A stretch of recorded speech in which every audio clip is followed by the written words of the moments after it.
Ազգային ժողովի անդիմադիր պատգամավորները լսեցին անցած տարվա բյուջեի կատարողականի վերաբերյալ իշխանության ներկայացուցիչների ելույթները։ Հերթը հասավ անդիմադիր պատգամավորների արձագանքին, որտեղ է իշխանությունը ճոխ ներկայացնում թվերը, որտեղ է մանիպուլացնում հասարակությանը եւ ընդհանրապես, ինչ արդյունք գրանցվեց անցած տարվա ընթացքում։ Այս հարցին իրանք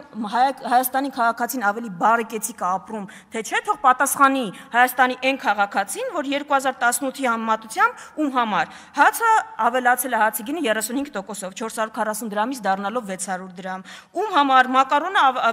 աճել է գրեթե էլի նույնքան 490 դրամից դառնալով 740 դրամ, մթերքի գները տեսել եք։ Իշխանությունը հայտարարում է, թե 2024-ը ամենախաղաղ տարին էր, պատգամավոր Վարդանյանը զարմացած է։ Սյունիքն էլ տակ 2025-ը ընդհանրապես խաղաղ կլինի։ Այս կրակոցները մի քիչ ձեր վիճակագրությունը խառնում են։ Սյունիքը որ տակ, այդ կրակոցները կբան կանեն, ու ձեր վիճակագրությունը փայլուն ոչինչ չի խախտի։ Իշխանական թևից ռեպլիկներ հնչեցին Վարդանյանի ելույթի ժամանակ, արձագանքեցին ընդդիմադիր Հայաստան խմբակցության պատգամավորները։ Մի ընդհատեք ընդհատողներին։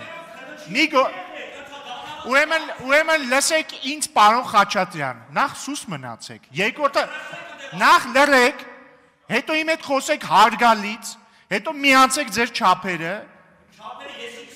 լավ չեք գծում ուրեմն ես կգծեմ հիմա ու հանգստացեք։ ԿՊ-ական պատգամավորը ընդդիմության դիտարկումներին անդրադարձավ, սկսեց հայտարարագրման վերաբերյալ նրանց հնչեցրած գնահատականներից։ Ասացիք, որ ձեր խմբակցությունը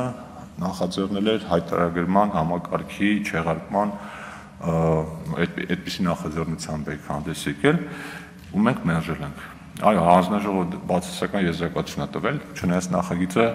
Հայաստան խմբակցությանը չէր, այլ Թադևոս Ավետիսյանինն էր, եւ պարոն Ավետիսյանը միայնակ էր այդ նախագիծը պաշտպանում հանձնաժողովի նիստում։ Մեր հանձնաժողովում կա ձեր խմբակցության 3 անդամ,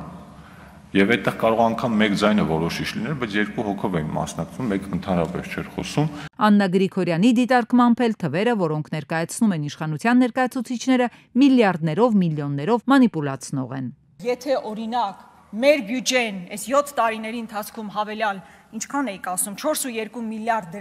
դոլարի հավելյալ գումար է մտել, այդ դեպքում պարզ հարց է առաջանում, բայց 7 միլիարդ դոլար պետական պարտքը ինչու ենք վերցրել։ Այդ 7 միլիարդ դոլարը ինչ ենք արել։ 7 միլիարդով կարելի էր 3 հատ ատոմակայան կառուցել, Հայաստան-Իրան երկաթգիծ կառուցել, գազամուղ կառուցել, հազար ու մի բան կարելի էր անել, ինչ եք արել այդ գումարով։ Պատգամավոր Գրիգորյանն անդրադարձավ Նիկոլ Փաշինյանի կառավարության անդամների եւ իր հասցեին հաճախակի հնչեցվող դժգոհություններին։